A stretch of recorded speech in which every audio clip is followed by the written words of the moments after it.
They say time heals, but in Berkeley County, it just rearranges the ghosts, so you're always facing a new one when you turn on the porch light. I learned that the night the bus never came, and the morning after, when the sun lit up the frost on the gravel like a thin veil over something the earth didn't want me to see. You want the truth? It isn't that a child vanished on the way to school. It's that the road itself swallowed him, and later spat up a different kind of silence in his place. At 6:12 a.m., a wind slid off the lake and rattled the old aluminum siding of my rental like a tin prayer. I was fitting a fresh ribbon into my recorder, yes, an actual recorder, not a phone, because old habits die hard, and sometimes someone needs to hear the weight of a pause, the scuff of a boot, the faint clutter of a lie. My name's Mark Avery, 53. I've been a stringer, a shop teacher, and a man who knows when to leave well enough alone. But the Carolina cold cases have a way of rolling under your shoe like a marble. Sooner or later, you put your weight down. Heighten. The call came from a woman who used to be a girl, who used to be a cousin. Not mine, his. Justin's. She said she'd finally found something, and her voice clicked like a music box about to wind down. Not a confession, she said, but a shape. I asked her what shape, and she said, the kind you see when light hits water wrong. If you're thinking I'm the kind who believes in omens, you'd be half right. My father saw faces in wood grain. My mother believed lost things chose where to be found. Me, I believe in evidence, and I believe in places that hold a breath for 35 years and let it go when you walk through the door. So I drove out to Cross, South Carolina, past the kudzu that remembers who planted the fence posts and who never came back for them, past a church sign reminding us all that the Lord keeps receipts. I turned down the road to the old property where a camper once sat behind a house, and the world pretended not to hear a man say, "My son's in there." I didn't come to judge that voice. I came to find out why the air still tastes like pennies near the back steps. The gate hung open, a swallow of rust on each hinge. The house had changed hands 3 times since '89, and recently the place had been cleaned up, white paint too bright for history, new porch boards that didn't creak. But the yard still sloped the same way. The pecan tree still leaned like it wanted a better look at whoever came calling, and the hard-packed tracks toward the back slab, a pad where the camper used to sit, still traced a geometry of habit. You can replace boards and paint over smoke, but you can't repaint a slope. I cut the engine and listened. The morning had that wet hush before the birds are sure of themselves. I snapped a photo with an old Canon, and then did what I always do. I shut my eyes and counted backwards from 12, remembering the bus schedule, the walk to the road, the angle of the sun for a March morning that still bit the knuckles. I pictured a boy's shoes kicked under a chair, or carefully lined up by a door, because some children are old souls and make their own neatness to bargain with a noisy world. I opened my eyes and saw the first thing that didn't fit, a ripple in the air above the concrete pad, as if heat were rising from cold stone. But the morning was 42 degrees, and the slab lay in the shadow of the pecan. I stepped closer. The ripple kept its shape, a wavering rectangle the size of a small camper's door. When grief gets old, it becomes geometry. Rectangles, angles, lines, the space where something should be. I held out my hand and felt a cool shiver, like the air in a supermarket doorway when the freezer vault yawns open. I laughed once, short and ungenerous, like a man scaring off his own nervousness. "It's nothing," I said out loud, which is what we say right before we decide it's something. The cousin Amy was late. Traffic on 176, she texted, and then a picture of a paper bag with coffee rings on it, like proof of life. I walked the perimeter of the slab and made note of the hairline cracks. In one, a glossy black line shone with damp groundwater, probably, but it traced a curve that wasn't natural to poured concrete. It looked, God help me, like a looped cord. You know how seashells hold the sound of the ocean, Because they're the right shape to remember it? Some concrete remembers, too. Amy's SUV pulled up, whisper-tired and apologetic. She got out with a folder hugged tight and eyes that had cried so long ago they forgot who started it. "I never come out here alone," she said. "But you said you don't scare easy." "That's old advertising," I said. "I scare plenty." "I just stepped forward anyway." She handed me the folder. Inside were photocopies, old clippings, a school absence sheet with a neat blank where a check mark should be. "He never got on that bus," she said. I told them then. I told them again. "You said you found a shape," I said. She nodded toward the slab. "It shows up when the mornings are cold and the ground is warmer. Or when the mornings are angrier. I don't know. I just know that sometimes, if you stand where the camper door would have been and look left, you can see the road like it was. The bus, the shoulder, the ditch, not like a vision. Like a memory that forgot whose head it belongs to. I don't like tricks. I like poor explanations that can become better ones with time." Still, I stepped to the edge where the ripple hung. The air hummed under my skin, not sound but pressure. Left, as she said, the road ran away from us, a thread pulled too tight. A school bus would come from that bend, if it had ever come that morning. The pecan leaves last year's few, feckless holdouts twitched without wind. "Watch," Amy said. The ripple brightened. Not a light more a thinning. And then the sound came, not from the road, but from the metal inside my mouth. A taste first, like a penny under the tongue, then a resonance. Footsteps on small linoleum, a drawer sliding, a television on mute, a child asking a question into a room that answers with the wrong kind of silence. I knew better than to speak. The world was leaning, and I wouldn't be the man to push it either way. The image that gathered wasn't a picture, not in the way a camera loves. It was the pattern of choices, door or window, cry or swallow, tell or don't.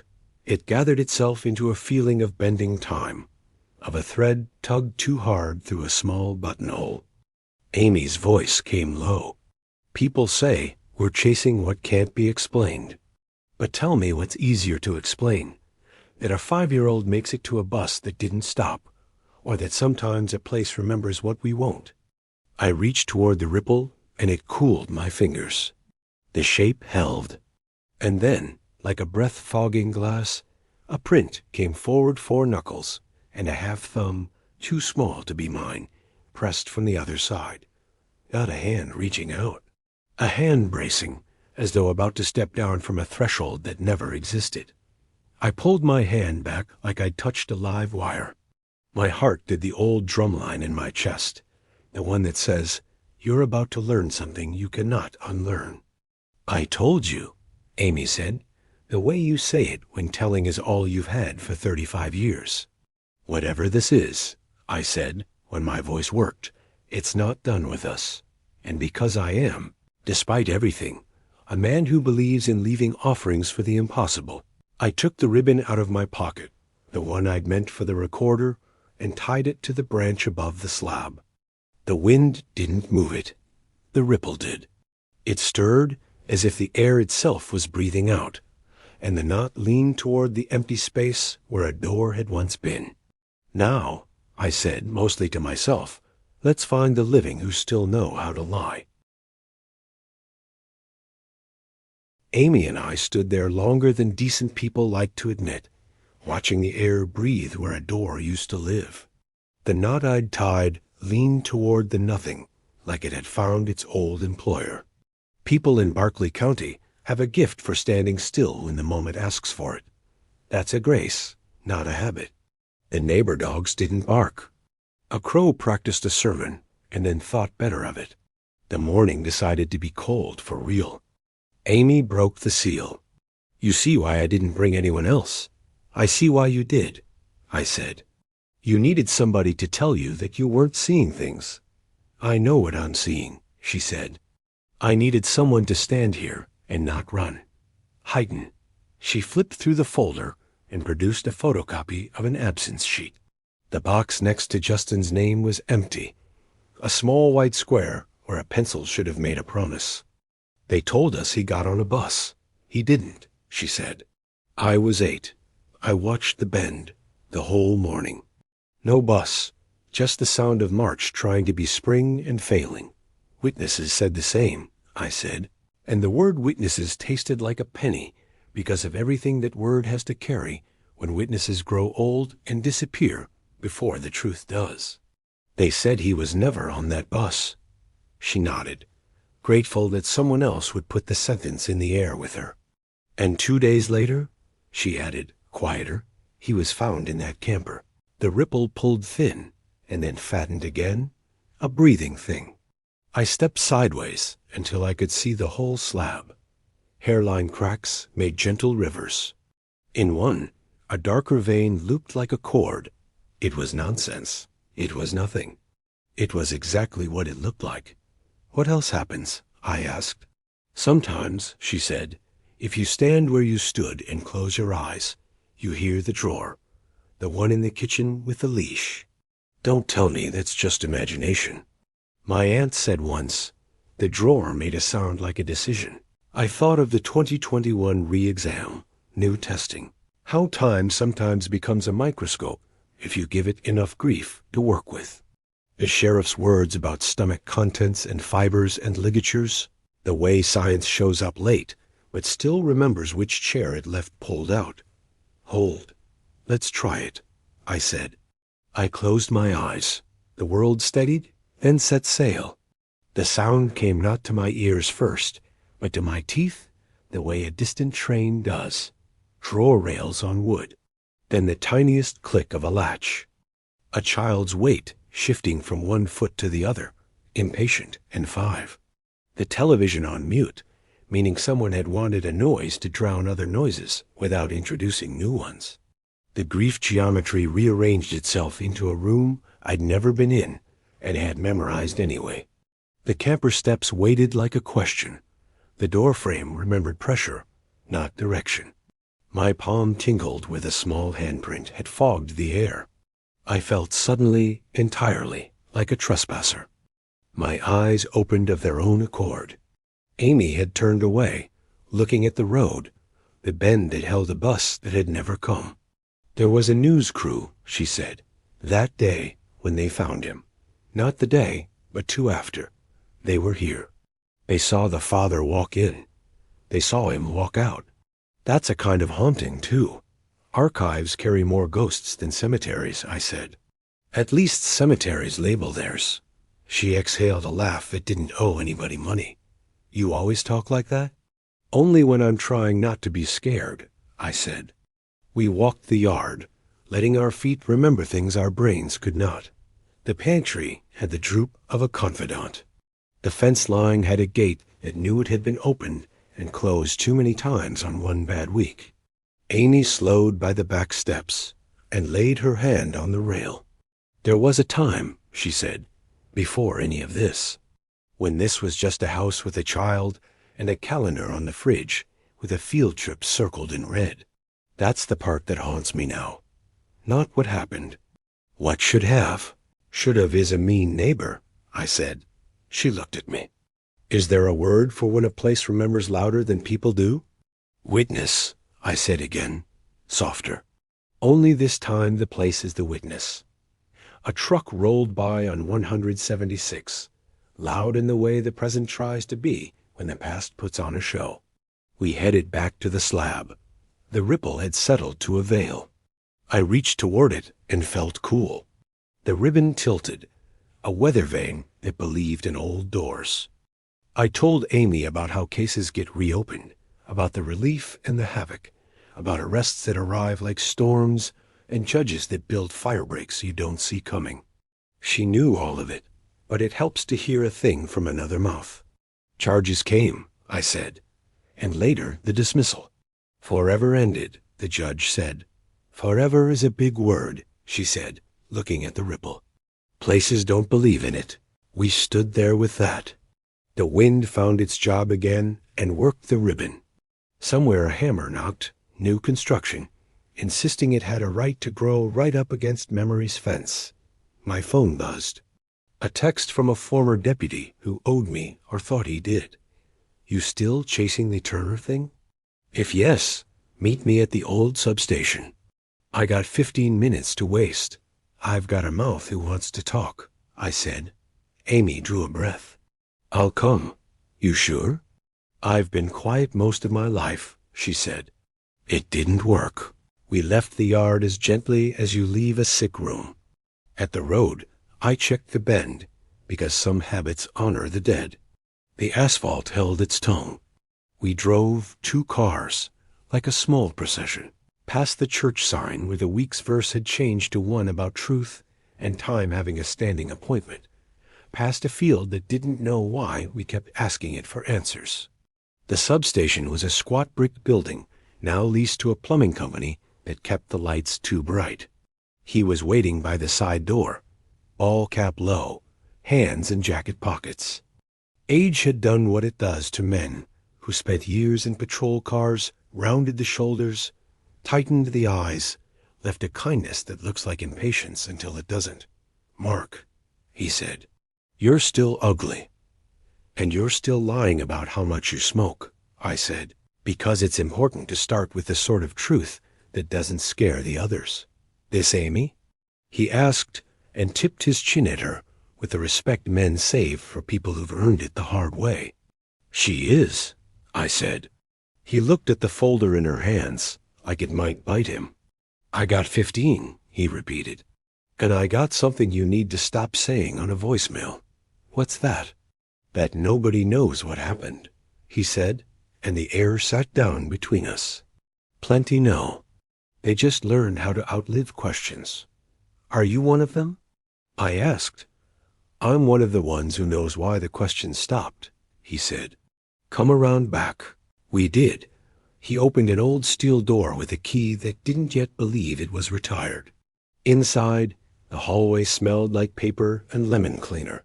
He led us to a closet that wasn't a closet anymore, 2 file cabinets and a folding table and a stubborn window. He shut the door and leaned on it. "Records go missing," he said. "That's the way of things. But sometimes they don't go missing. They go quiet. Because a man with a badge decided quiet was kinder than noise." "For who?" Amy asked. "For everybody who had to keep living in the 2 houses closest to that slab," he said. "And because the man with the badge had a kid the same age and didn't want to live in a world where a thing like that could happen. In a room with a drawer that sounded like a decision." He watched me watching him. "I didn't make that choice," he said. "But I watched the man who did. And I watched who he talked to. And I watched what they signed out of evidence and never signed back in."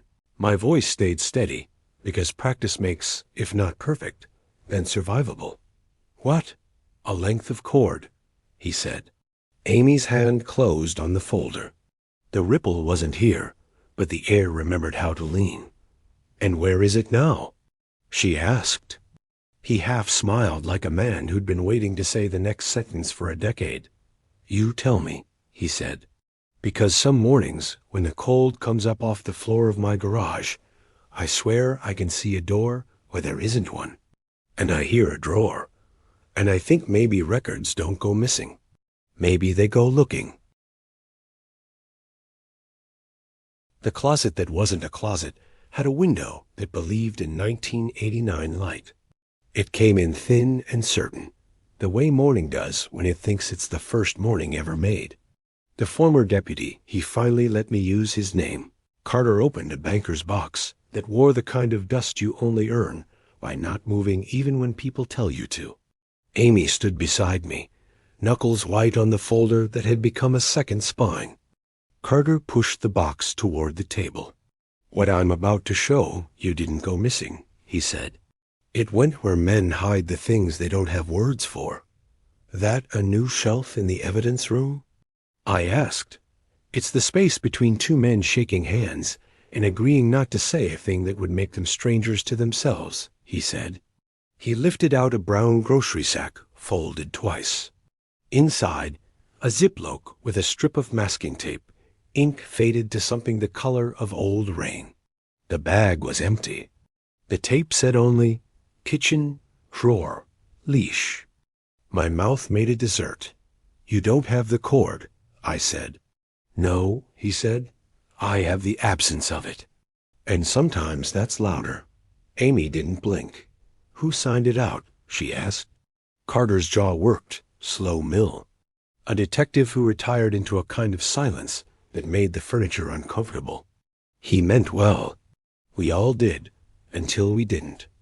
Meant well is a pretty bed for a broken back, I said. He nodded like a man who'd slept there. There's more. He slid a photocopy, a chain of custody sheet with a gap like a missing tooth.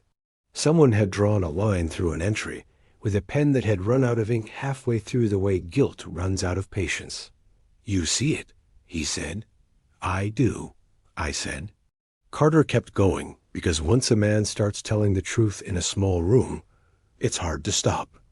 I've been hearing things, he said, eyes not leaving the window. Not voices. Not my name, said Ron. Things like a drawer on metal runners, a child's footfall, a TV that someone keeps on mute because silence is a luxury men can't afford when they're learning to lie. Amy didn't move. Our house does that, she said. It tells you what it knows.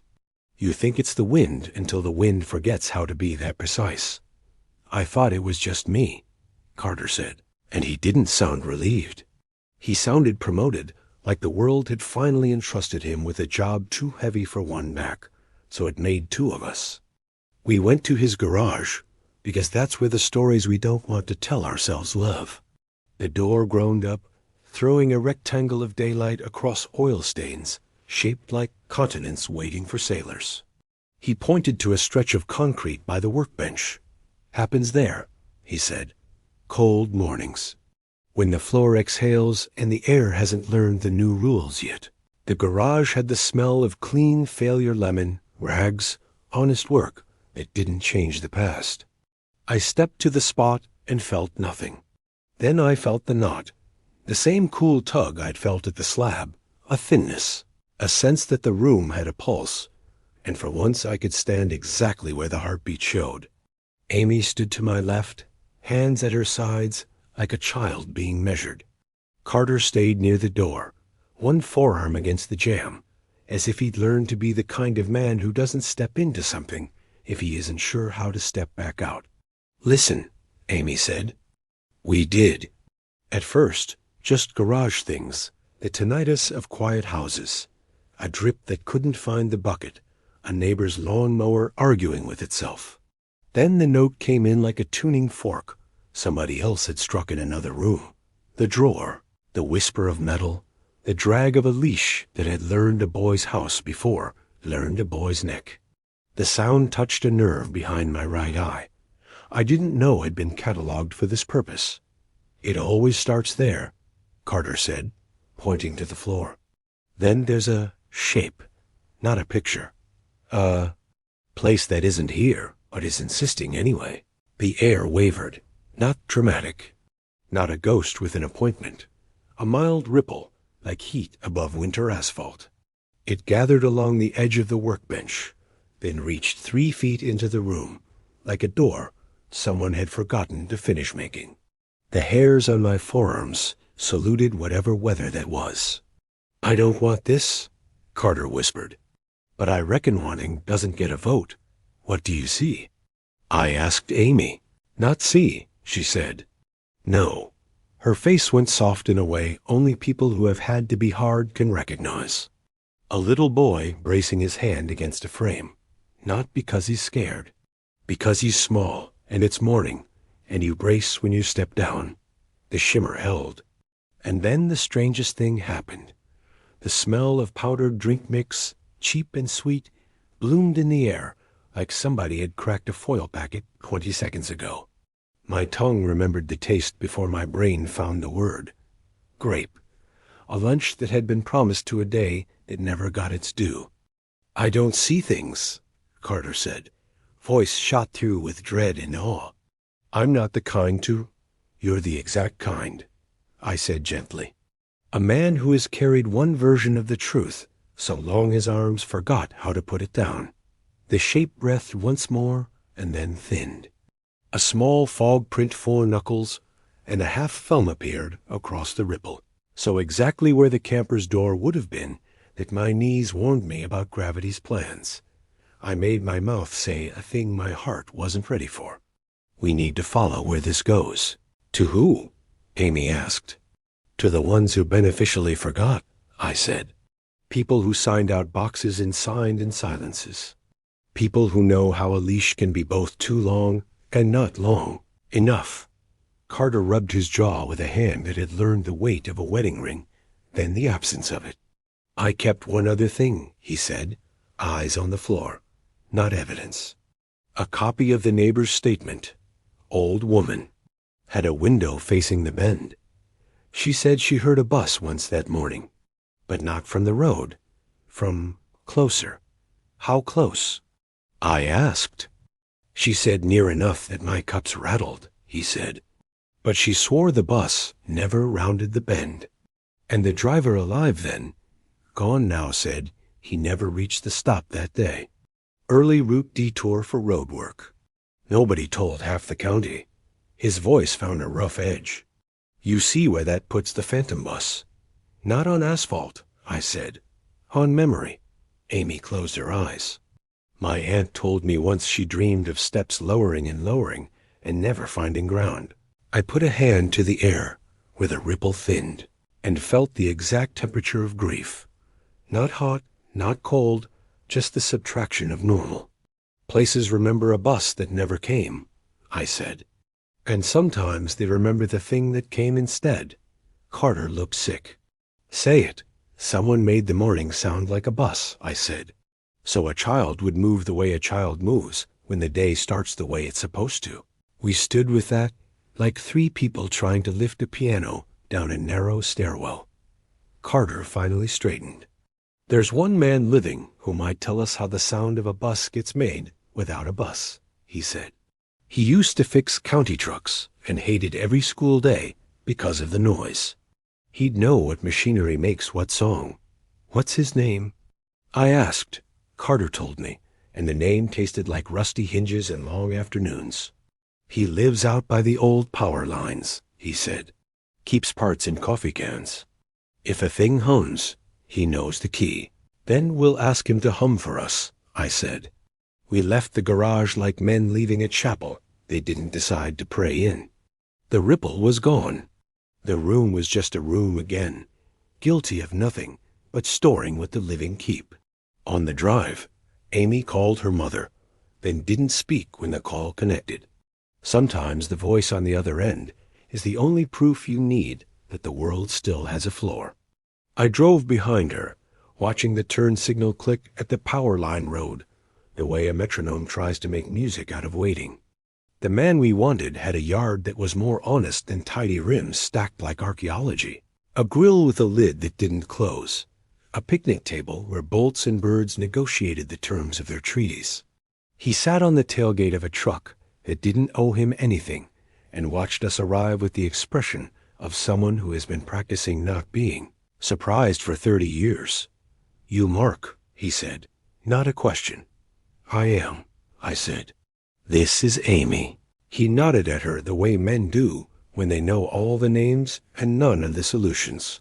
Carter said you might come, he said. Carter owes me a lawnmower and a summer. Do you have a minute? I asked. I got a minute and 45 seconds, he said. After that, my day goes back to pretending it doesn't remember. We need to know how to make a bus without a bus, I said. He smiled with half his mouth, which is where men keep their surprise when they've promised it won't show. You go under the world, he said. You run a small generator dirty. You pull a fan belt loose enough to slap. You put a big drum on a chassis, and you knock it with a wrench at intervals that match the seam in the concrete near the stop sign. He reached into a coffee can and pulled out a cracked belt, ran his thumb along it. The sound was a low, steady thrum. You do that in fog, and the morning fills in the rest. Amy had a hand to her throat, like a woman who just remembered a name that had been standing in the next room. "A child would hear it," she said. "A child would hear it," he agreed. "And he'd say, 'I'm late,' and he'd move. And if you were waiting with a plan that needed a little noise, you'd have what you needed." "Who showed you that trick?" I asked. "Nobody," he said. "But you don't get to be old in this county without noticing what makes what noise. Did you run that rig?" I asked. He looked at me until my skin wanted to check if it fit. "If I had," he said, "I wouldn't be telling you how. I'd be pretending not to know and wishing the world didn't believe in mornings." "Did someone else?" Amy asked. He looked over our shoulders, out at the road that pretended to be lazy. "I heard a thing," he said. "Once, not in '89, later. Practice makes a different kind of sound than crime does." He met my eyes again. "You don't need me to say names. You need me to tell you this. If you hear a bus in the wrong place, follow the draw, not the road." "The draw?" I asked. "Where water would go if nobody told it not to," he said. "There's a low spot between that old slab and the ditch beyond the pecans. Stand there on a cold morning, and you'll know more than you want. The world sags in the direction of truth if you give it time." Amy's eyes went bright but dry. She nodded once, like a vow. We left with a handful of borrowed sound and an instruction that felt like a map. Back at the property, the sun had climbed into the part of the day where honesty looks like glare. We crossed the yard, stopped where he'd said, the draw between slab and ditch. The air there felt committed. The ribbon on the branch moved when the wind didn't, and the ripple stitched itself back into being as if we'd called it by its middle name. I closed my eyes and stepped where the ground invited. The drawer sound came, soft as a rehearsal. Then the slap of a belt against a drum, the thrum of a generator with bad manners, the breath of a small person taking the first step down from a threshold that shouldn't have been there. When I opened my eyes, the shape was not quite a door, but more than air. And in it, just for a blink, I saw what a father sees when he pretends to discover what he cannot admit he already knew. A cabinet door, a small body, a camera light that makes everything look like it deserves forgiveness. I took a breath that felt like a new rule. "We're not haunted," I said to Amy. "We're subpoenaed." The draw between the slab and the ditch taught me a new kind of patience. Stand there long enough, and the earth will tell you which way it leans, and if you're stubborn, it will let you lean with it. Amy stood to my right, her shadow stitched to mine like we'd practiced. The ribbon on the branch gave us a weather report only old griefs can read. The air held that thinness again, a hush like a held note. Then came the thrum, the slap, the borrowed bus song, working in a place no bus could fit. It passed through bone before it bothered with ears, the way some truths do. I felt, very specifically, 5-year-old impatience, a choreography of small shoes looking for their place on a step that wasn't there, the quick intake of breath a child makes when a day starts on time and promises to keep doing that forever. "Listen," I said to Amy, though she was already listening with her whole body. The drawer whispered its rails, a TV stayed guilty on mute, and a tiny sequence of decisions stitched itself like a hem around an empty morning. "We need to know who could run that rig," I said, thinking of the county mechanic's lesson in counterfeit mornings. Who had the skills and who had the nerve? Or who had the nerve and then learned the skills? Amy said, "Want is a good teacher. We work the yard like a problem you don't solve so much as befriend." The pagan's shadow moved. A crow admitted it had something to say after all and shouted it down to a fence post. The ripple leaned, then soft, then showed a small handprint, again 4 knuckles and a half thumb exact as a stamp on time. Not pleading, bracing. I took a breath through my teeth. "The hand isn't asking for help," I said. "It's balancing. People tell themselves stories about fear," Amy said. "But children don't. They just move where the sound tells them to move. In the truck, Carter texted from a number that never spelled his name right. The message: news people want a quote from somebody who isn't a lawyer. You? I looked at the yard and at the old pad that still knew where a door used to be, and typed back, not yet. The truth was, I didn't want a camera until the world decided whether it would show its work. In small towns, reporters ride a line between tattletale and pallbearer. You show up, you carry what can be carried, and you shut up at the right time. In 1989, a camera watched a father open a camper door and tell the world he'd found what the world had been pretending not to know. That footage still hums in rooms it doesn't belong in. It hums in mine. We drove to the library, which smells like paper learning to forgive hands. Amy knew the archivist, which is the kind of power you want when the past puts its arms out for you. We pulled the microfilm for that week in March and dialed our way into those small black squares where the county flinched, then looked away, then flinched again. A headline remembered how to be big. Missing boy. Found. Questions remain. We read what everybody read bust that didn't. A boy who didn't, a father who did, a stepmother who said she was in the shower. Old quotes still wore their shoes. The sheriff talking about ligature marks, fibers, stomach contents narrowing a clock's throat. A judge decanting forever ended in 2024, like a verdict on time as much as on people. Forever is a word made of wishes, Amy said. Courts have to write with the words they have, I said. Places write with what's left. We left with copies that felt heavier than paper. Outside, the afternoon tried to be ordinary and failed. A woman loaded bottled water into her trunk like a person who likes to be ready. A kid came out with a graphic novel about a hero who listens to the wrong sound and changes his life on purpose. Back at the property, the light went the color of old brass. The draw was easier to find now that it had been named. Stand here. Wait. Let the air choose its shape. It did, obliging as a river that doesn't know how not to be itself. I pressed my hand to the cool and thought about the mechanic's recipe, about a man who might knock a drum with a wrench until morning believed him, about how lies aren't always made with words. I had a dream, Amy said, and her voice had the particular bravery of a person volunteering a truth in the wrong room. Last winter, the bus doors opened and I could see, not steps, but ribs, like I had to climb into a throat. She swallowed. And there was no bus, just the sound.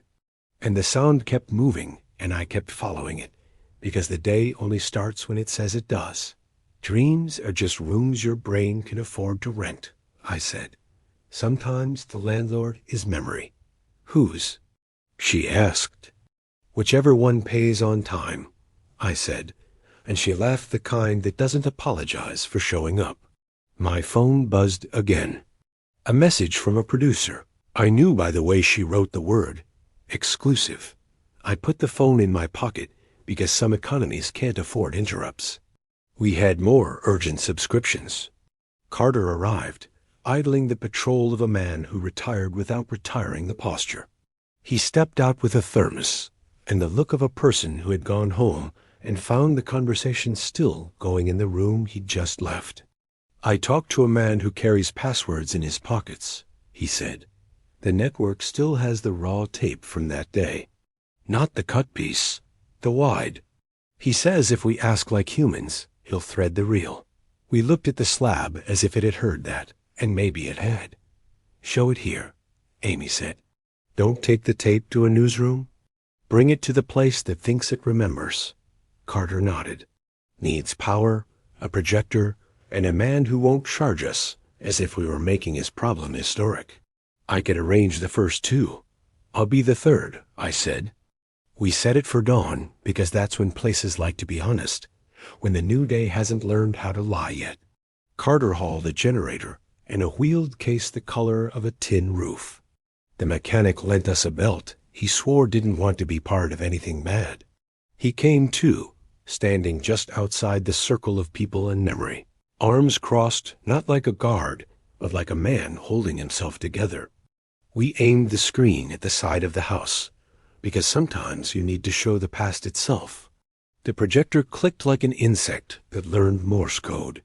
At first frames, a yard too bright for grief, men in jackets that remember the Reagan years, a woman with a hand over her mouth, and a whole lifetime behind the knuckles. Then the camper, the door, the father, the line everybody knows by heart. My son's in there. The ripple stood up to watch itself. The air cooled and thinned in a way that made the hair along my sleeves remember how to be first to bad news. The drawer sound came, electrified by film moving through a machine, and the generator thrum braided itself with the fake bus hum until it was impossible to tell the line between what was performance and what was proof. Pause, Amy said, and Carter did, his finger precise. The frame froze on the father's shoulder, the angle at which a man withdraws from something he should have rushed toward. Look, she said, and we did the bead of sweat not on the temple you'd expect, but along the jaw, the way his fingers had already reshaped themselves around a sentence he hadn't said yet. The ripple leaned, then laid its fog hand on the frame, almost tender. We rolled. The father stepped down, the word somebody already in his mouth like a stored alibi. Somebody heard him, he said, and the projector clicked and clicked as if it could stitch history back together if only it had enough thread. The mechanic spoke from the edge of our grief-lit circle. Hear that? He asked. Hear what? Carter said. The slap's wrong, he said, on the tape. That morning it was closer. He pointed to the draw. The sound was over there. The air agreed. It gave us the slap from the draw, a beat behind the film, a syncopation that said, the sound was fake here, but true there. I felt the shape of the door more than I saw it, a cooler rectangle with a small handprint waiting on the other side for a palm to meet it. I lifted my hand to the ripple.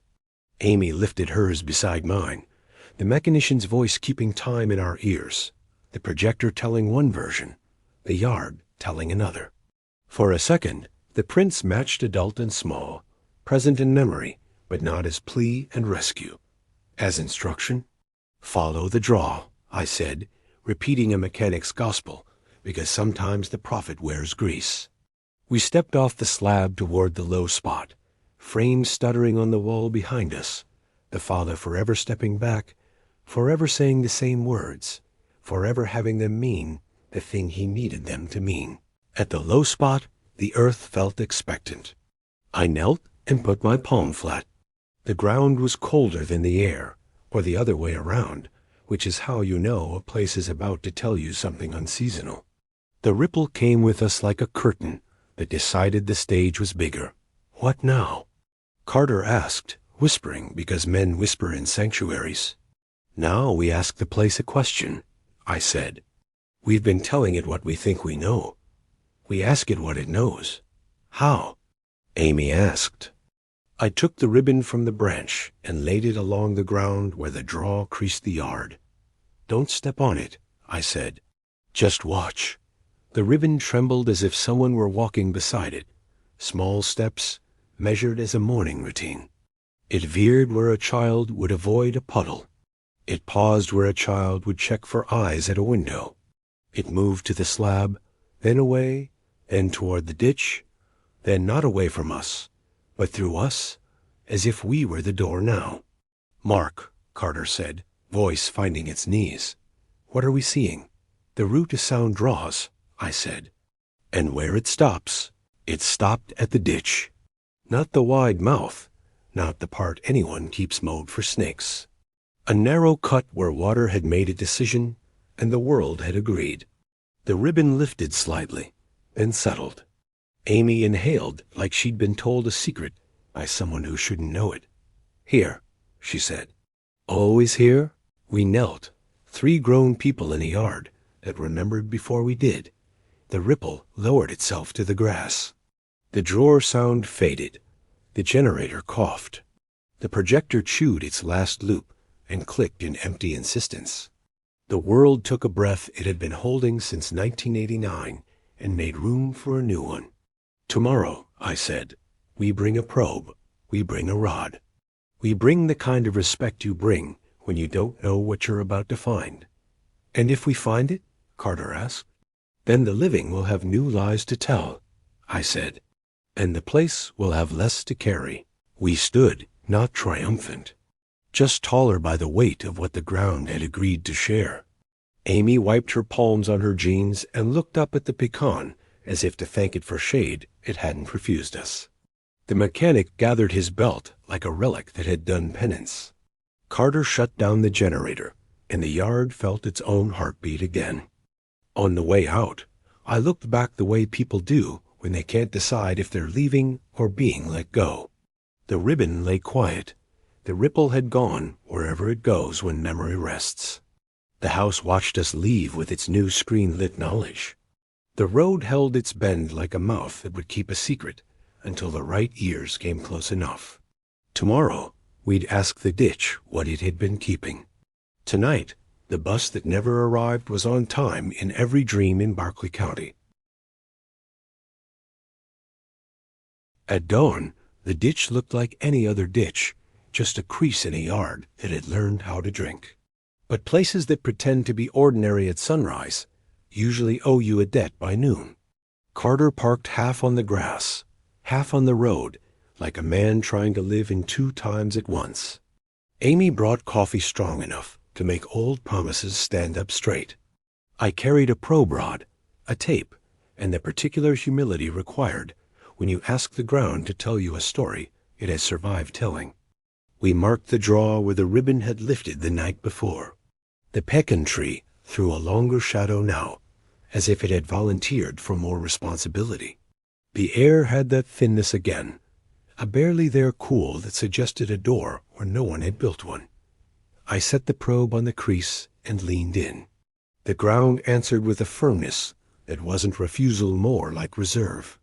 Slow, Amy said, because some words you say as a blessing. I worked the rod down through layers of season, grass, topsoil, the stubborn memory of summer. Then a different give damp, but not sloppy.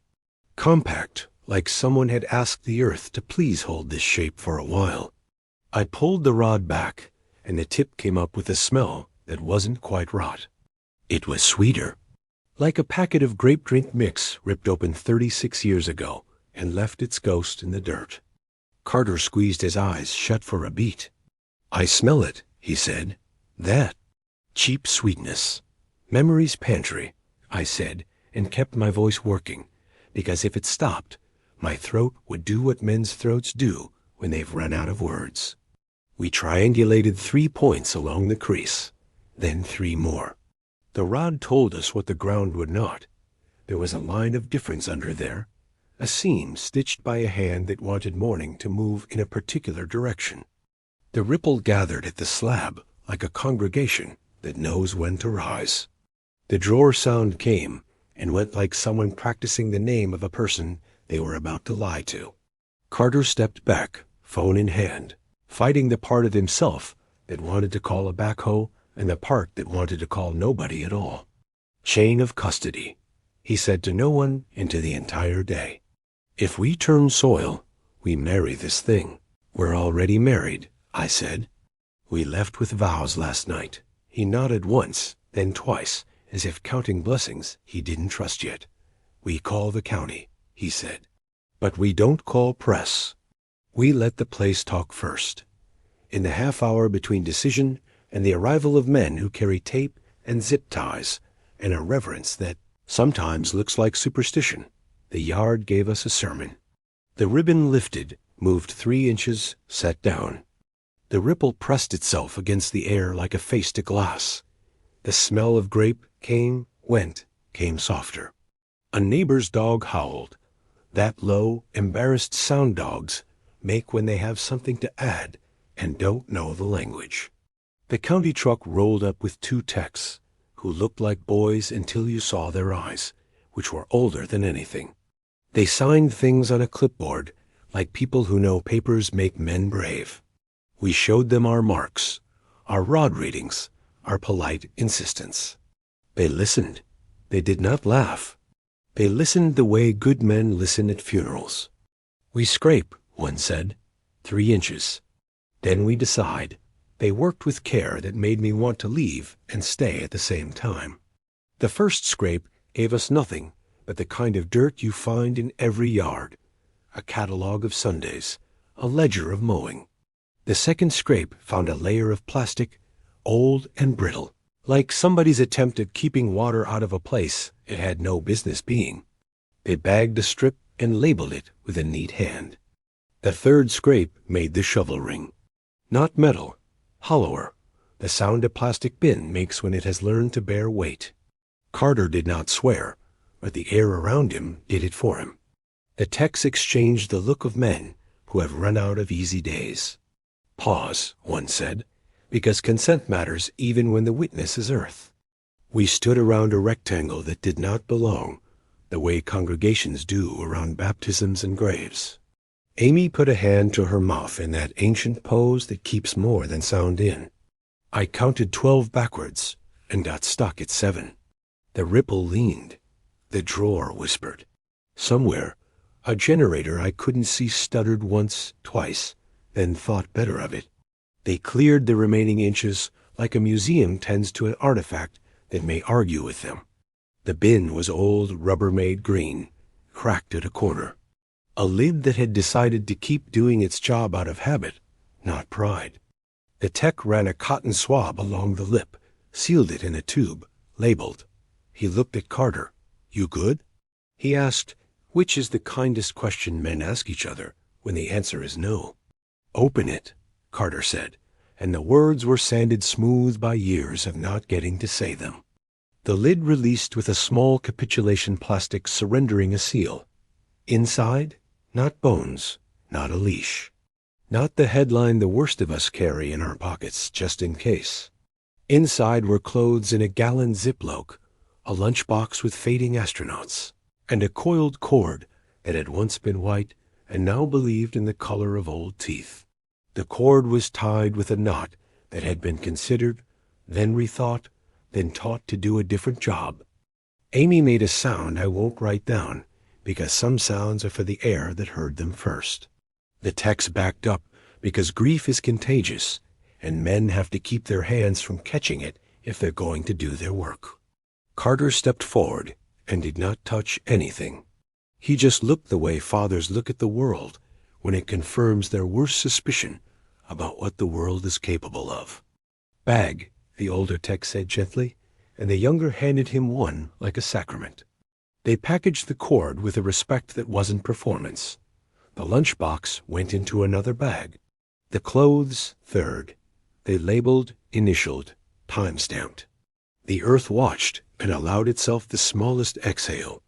Carter found his voice in his pocket, a dry thing he had to blow on to get working.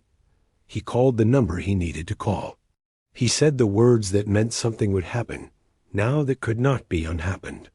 He hung up and looked 10 pounds lighter and 10 years older. "You know what the judge said," he told me, "because facts are a kind of mercy if you apply them slow. Forever ended." "I know," I said. He nodded at the bin, at the cord, at the lunchbox that had waited in the dark like an appointment nobody kept. "But places don't believe in forever," he said, borrowing Amy's earlier sermon and making it his. The techs left with the bin like pallbearers without a casket. The yard relaxed in that odd way rooms do after crisis, ashamed of their relief. We stayed. There's etiquette around these things. You don't leave the place that talked until it's finished saying the part you didn't know you needed. "What now?" Amy asked, not of me, but of the morning. "Now people tell new stories that are true," I said, "and people tell old stories louder. And somewhere a cupboard shifts a little, because it's finally lighter." The mechanic pulled in as the county truck pulled away, the two vehicles missing each other by a narrative inch. He took one look at our faces and the dirt, and the way the air had chosen a temperature, and whistled low between his teeth. "You found where the sound stopped," he said. "We found where the morning ran out of road," I said. He nodded at the draw. Some men can imitate a bus, he said. No man can imitate the way a place forgives. We sat on the steps because steps are what you sit on when the ground is too loud. The projector case still leaned against the house, an artifact of a ritual that had convinced the day to share. The screen flapped once and stopped, like a flag at ease. Carter rubbed the back of his neck, the way men do when their bodies volunteer to hold some of the weight for their minds. Press will know by lunch, he said. They always do. They'll want to point a camera at somebody and make a day out of it. They'll point it at the place, I said. We'll make sure. We don't need another man learning how to cry on the right beat for an evening segment. Amy stood, dusted her palms, and walked to the slab. The ripple came up to meet her like a dog that knows who feeds it. She put her hand where the small print had appeared, and the air held it like a photo you don't show company but can't put away. He braced, she said, not crying. He was brave. Brave is what people say when the world gets away with something, I said, and regretted it as soon as it left my mouth. He was 5. He was just 5. We left the yard as the sun found its way into the part of the sky where stories get thinner and facts get louder. On the road, traffic had opinions. A church bell negotiated the turns of mercy with a stubborn cloud. The county truck's taillights blinked a language as old as regret. On the porch of my rental that night, the aluminum siding sang its tin hymn. I threaded the ribbon into my old recorder at last and hit the red button. The tape turned with that modest authority only analog machines have. I spoke like a man making a promise to a boy he'd never met. Justin, I said, and let the name hang in the room like a chord the air already knew. We heard you. The recorder ticked and hummed. The room answered with the smallest noise, the sound of a drawer opening in a kitchen a mile away, a leash resting differently, a morning learning a new note. Sleep didn't come. It waited on the porch and smoked one of Carter's cigarettes without asking. Around 3, the aluminum siding tapped a rhythm like a reporter's pencil-steady, unrushed, suspicious. At 5, the sky put on its Carolina bruise and I got in the truck. Dawn is when the past is least defended. It's also when decent men do indecent thinking. I drove to the slab and parked without headlights. The yard met me like an old dog rib's patience, the kind of welcome that costs. The ribbon hung from the branch where I'd tied it, learned a new stillness maybe. I walked to the draw and put my palm to the ground, not to demand but to apologize. You did good, I told the place. You told it straight. The ripple came up in a small square, shy as a child waiting to be called on. The air cooled, then steadied, then adopted my temperature like it had decided we were the same thing just for a minute. I said the boy's name. The morning showed me a map made of echoes. Footsteps from 36 years ago, scaled to 5, the slap of a belt against a drum, the whisper of a drawer made into an instrument. The projector's aftertaste still lay on the siding, and the father's line, "My son's in there," repeated somewhere no throat had earned it, like a bird learning a call from a ring tone. You don't have to make sense, I told the air. We'll do that part. By 8, the county had called the county, and the chain of custody boys had filed their papers like choir. The bin was on its way to a room where light comes through blinds and kindness comes through procedure. The lunchbox with the astronauts would be logged and photographed, the cord swabbed down to the ghost of its intentions. Somewhere, a lab tech would eat a ham sandwich over a keyboard and do better work than prophets.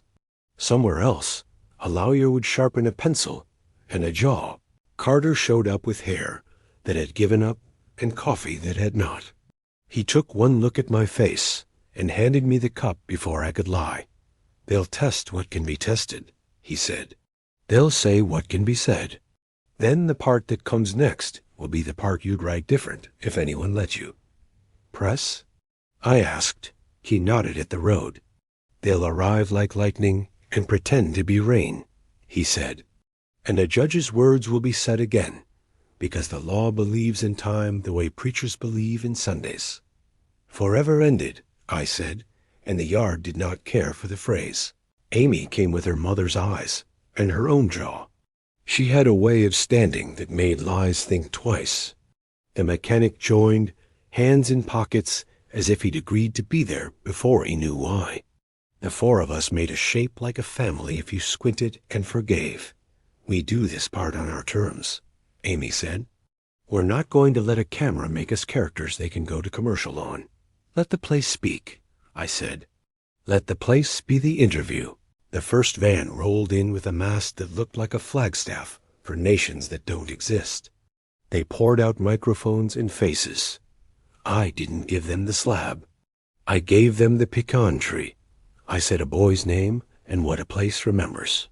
I said a date enough times to make the morning write it down. March 3rd, 1989. The bus that didn't. The absent slip that did.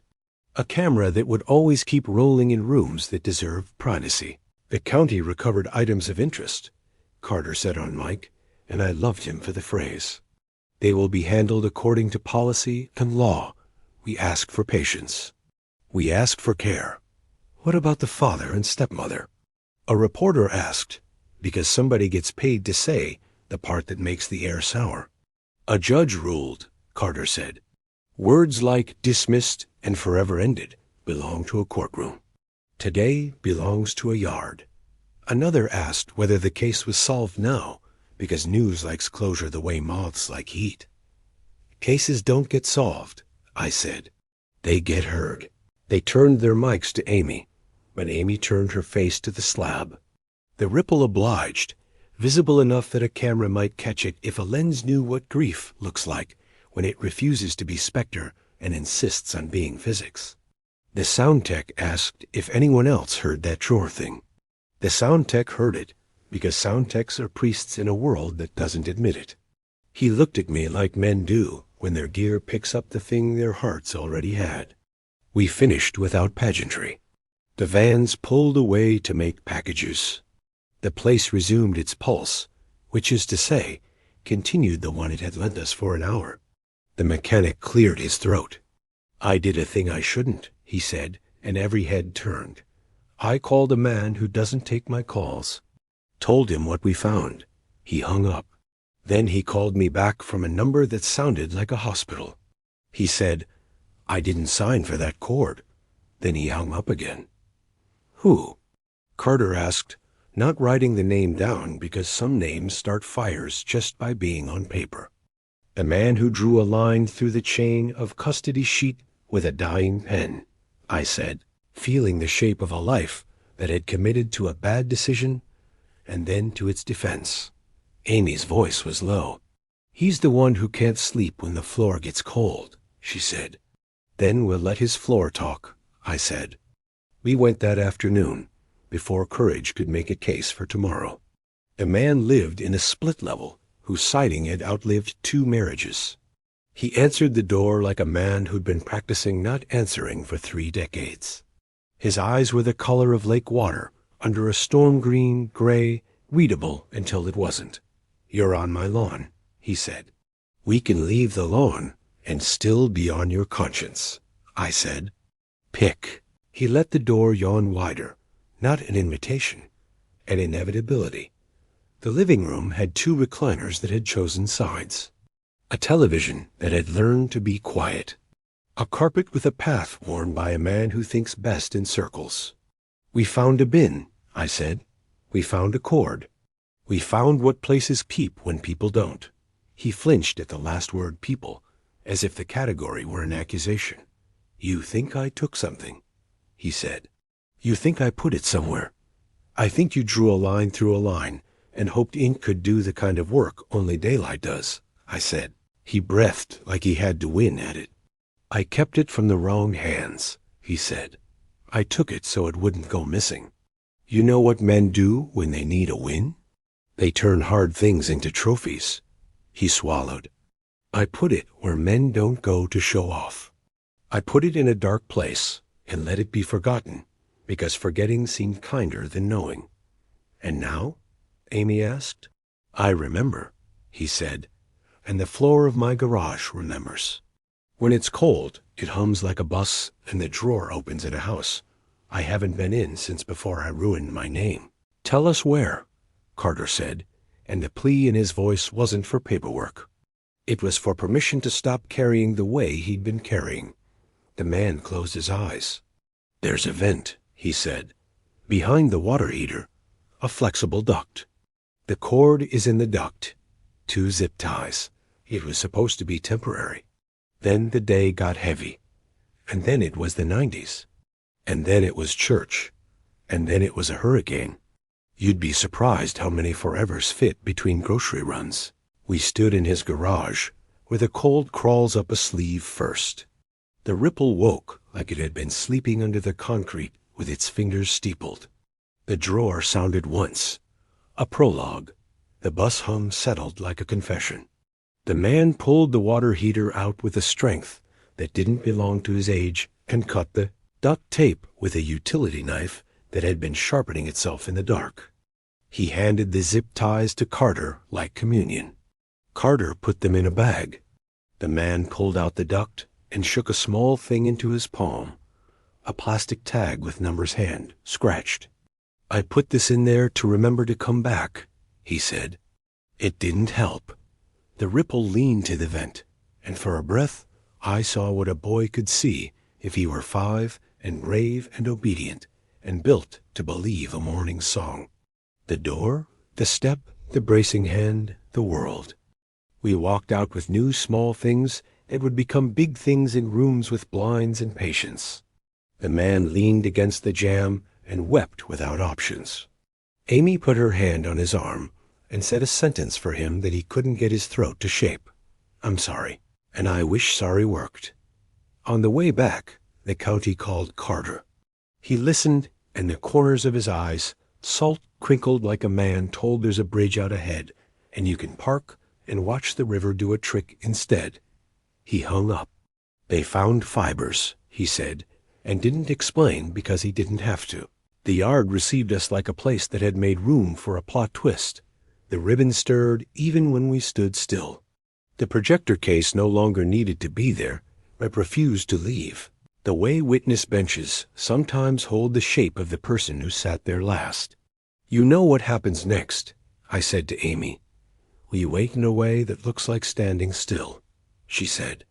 The sun worried the pecan leaves like a man fretting a coin. Somewhere, a bell practiced on a hill. The bus that never arrived held its line of absence across the bend and into every living room that kept its television politely at a low volume. That night, on my porch, the aluminum siding knocked a beat with a more confident hand. I rolled tape. When places testify, I said into the recorder, men change their stories. And sometimes they change their hearts. The tape turned and turned. The room answered with a new sound. Not the drawer, not the bus. The slightest scuff, like small shoes climbing into bed on the right night. The county moved like someone learning a delicate song by ear. Labs took their cuts, lawyers tuned their sentences, and the press kept asking closure to show up on time, like it ever does. The yard stayed watchful. The ribbon learned patience, which is a cousin of music. And the ripple faithful as a porch light came when we needed witness and rested, when the living needed to talk among themselves. Carter called mid-morning with the voice men use when they have a handful of something breakable. Prelim on the cord, he said. Fibers consistent with the shirt. Degradation like you'd expect. Trace that looks like the inside of a plastic bin. Tech says nothing magical. Everything stubborn. Good, I said. Magic is the enemy of responsibility. He exhaled. Press wants a villain they can pronounce. Defense wants a vacuum. Judge wants to remind the world about the law's calendar. Places have their own, I said, looking at the slab. It shimmered slightly in the sun, the way hot roads do in summer, except the morning was still cool, and the shimmer wasn't heat. It was memory trying to be polite. Amy arrived with her mother and a bag of biscuits that could forgive a day. Her mother didn't say much. She'd done her speaking to God and to the cabinets. Everyone else could take a number. We sat on the steps and ate like people in a waiting room that happens to have grass. You said once your father saw faces in wood grain, Amy said to me. What did he do with that? He named them and sanded anyway, I said. Said all wood wants to be a table, even if it starts out as a portrait. And your mother? Her mother asked. She believed lost things choose where to be found, I said, and let that fact settle on the porch like a new rule. The mechanic's truck rumbled in and took its place under the pecan, as if the day had assigned everyone a mark, and we learned our blocking. He had brought nothing but himself, and a spoon he twirled in his fingers like a man who didn't trust his hands to be empty. May still testing? He asked.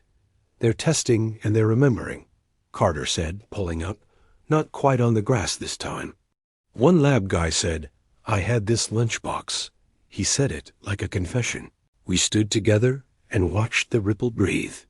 The drawer sound issued once, a courtesy. Somewhere distant, a generator cleared its throat and decided the day didn't require it. The bus song didn't come. Instead, the air offered the rustle of a small boy, pulling on a shirt that doesn't like him yet because it's new. Amy closed her eyes.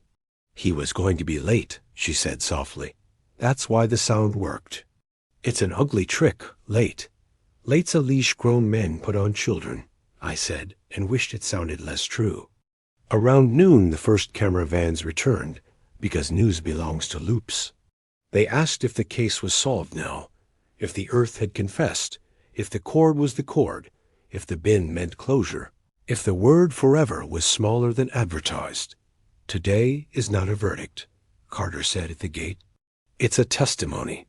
He was getting better at sentences that measured while they moved. He'd be good at eulogies if the world needed to borrow him. It does. They turned to me. I told them what the place had told me. The root of a sound, the way small shoes choose a step, the difference between bracing and pleading. I said the boy's name like a man knocking on a door he needs to open from the inside. Justin, the microphones, to their credit, held still. Amy didn't speak to them. She spoke to the slab. We see you, she said. We know you. And perhaps that's why the ripple decided to teach us a new trick. It widened, not tall, not dramatic. Wider, like a page turning. The air thinned across the yard, from slab to ditch to the draw along the fence line. The ribbon slid an inch, then two, then lifted in the middle as if a small hand were passing underneath. The pecan leaves shivered without wind. What is that?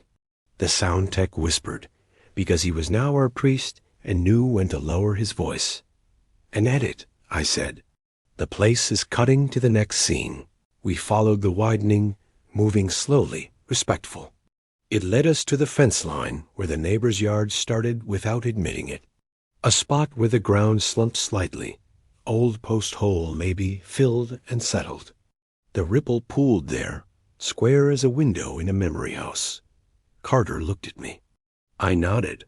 He called the county again, and they came again, not huffy, grateful, which is how you know a department is learning to listen. They scraped.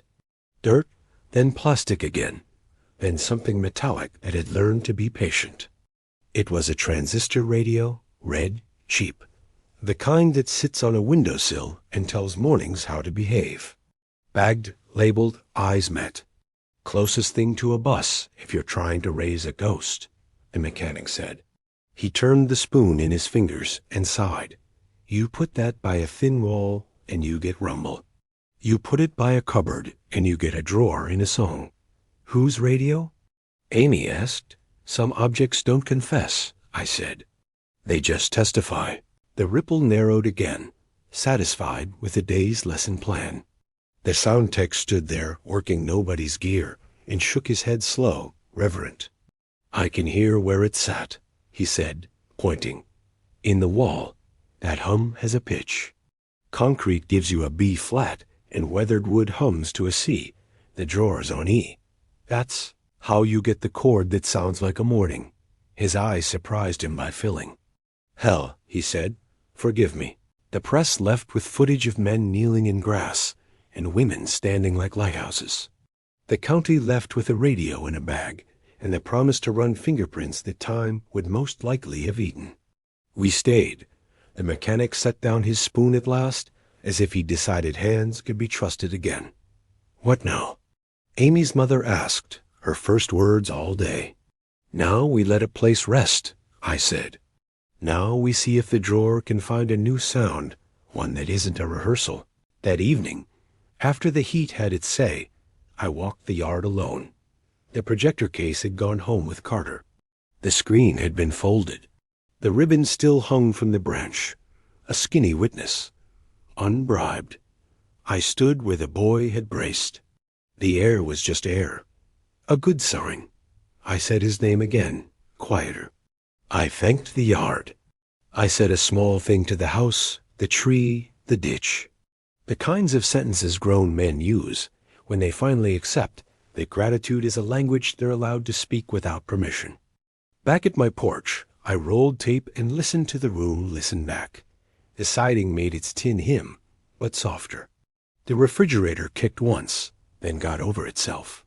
I pulled the ribbon from the recorder and slipped it into a book I keep near the door, a book that catches what comes and goes.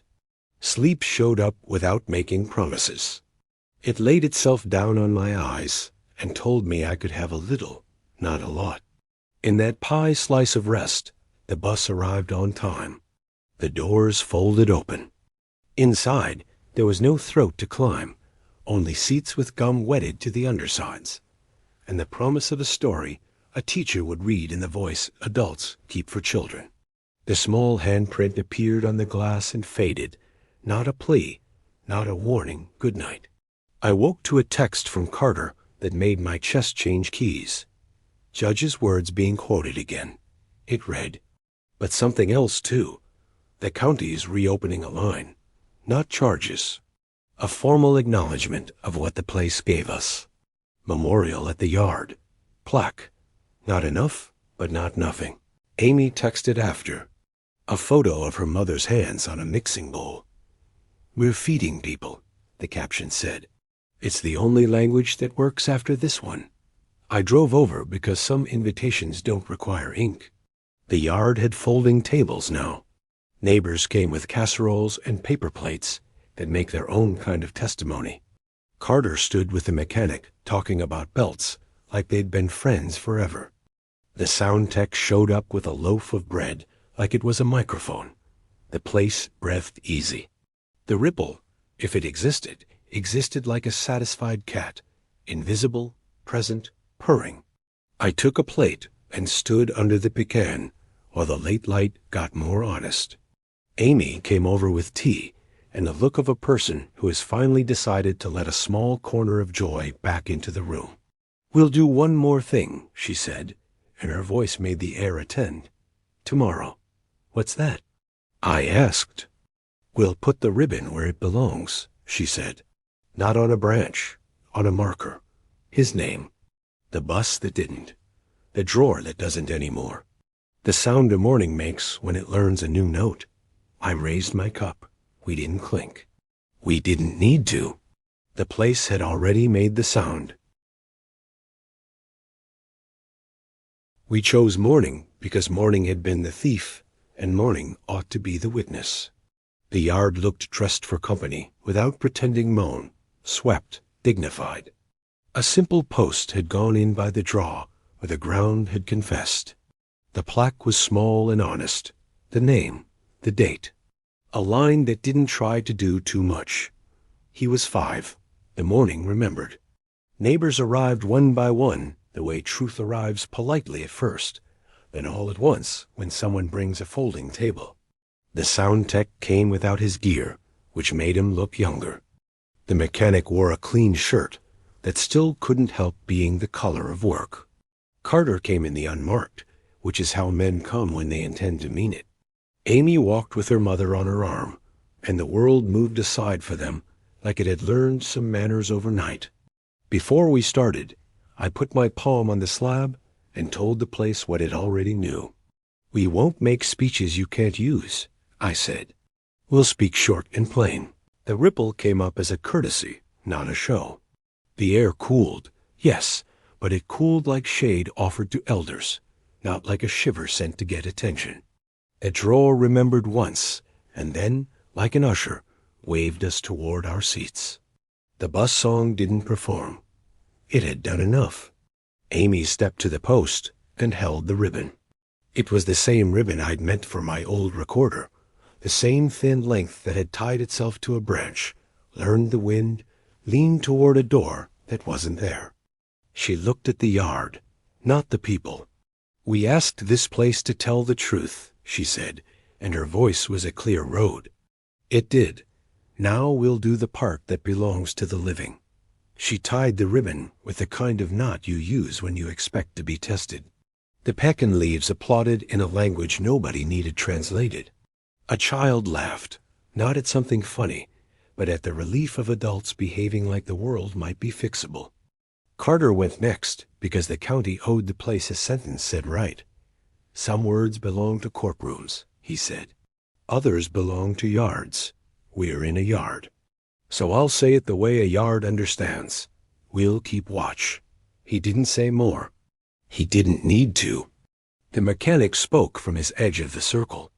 "I can't fix this," he said, "but I can fix what made the sound." I brought tools. He lifted a small box like an offering. Inside, a cracked belt, the little generator carb he'd cleaned, the red transistor radio we'd found backed up with its twin from a junk drawer. "These things won't hum wrong again," he said. "I'll make sure." The sound tech smiled without teeth. "I'll listen," he said. "If the drawer forgets it's a drawer again, I'll hear it and I'll come." I went last this time. A younger version of me would have tried to land the day. The version the county had made out of sleep loss and ribbon learned better. "A boy left for a bus that didn't come," I said. "Men made a morning out of parts. A place learned to testify, so we'd learn to listen. Today, we trade the sound that took him for a silence that keeps him. That's what memory is when it's done right. A quiet that refuses to be empty." We stood with that. The plaque didn't glow. The ribbon didn't flutter dramatic. It tugged once, like a small hand testing a knot, and settled. After, there was food. In the South, food is the hinge between grief and whatever comes next. Paper plates made their rounds like minutes we could eat. Amy's mother presided over casseroles, the way a judge presides over jurisprudence firm, fair, acquainted with human weakness. Conversations found their level. Men shook hands like apologies. Women touched forearms like benedictions. Children ran the perimeter and invented games with rules that required trust. A reporter arrived late, breathless from chasing a different fire. She stopped at the gate, saw what we were doing, and put her camera down. Not out of respect, out of recognition. She took a plate and stood with the rest of us. Even the news has to eat. By afternoon, the yard had learned our names again. The ribbon threw a small shadow we all decided to accept as generous rather than ominous. The ripple dozed. The drawer forgot itself and became wood between metal and air, which is every drawer's right. The bus that never arrived stayed gone, and our mornings got better at not needing the lie. In the quiet after the dishes, Amy and I walked the fence line.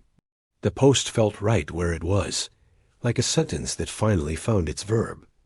She put her hand on my arm.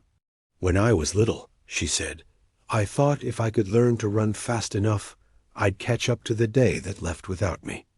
"And now?" I asked. "Now I think days don't leave," she said. "They wait exactly where they broke. We reached the ditch and listened to water decide which way to live. It made its case and then made peace with gravity." "What are you going to do when this calms down?" she asked me. "Same as always," I said. "Go where places fidget. Stand where air cools for no good reason. Write what the ground says. Try not to make enemies of people who have to keep living here. And the recorder? She asked, half smiling at my pocket like she'd made friends with the old machine. I'll keep rolling when the room wants to talk, I said. Some rooms don't talk if you don't give them a red light. And the friction of a tape.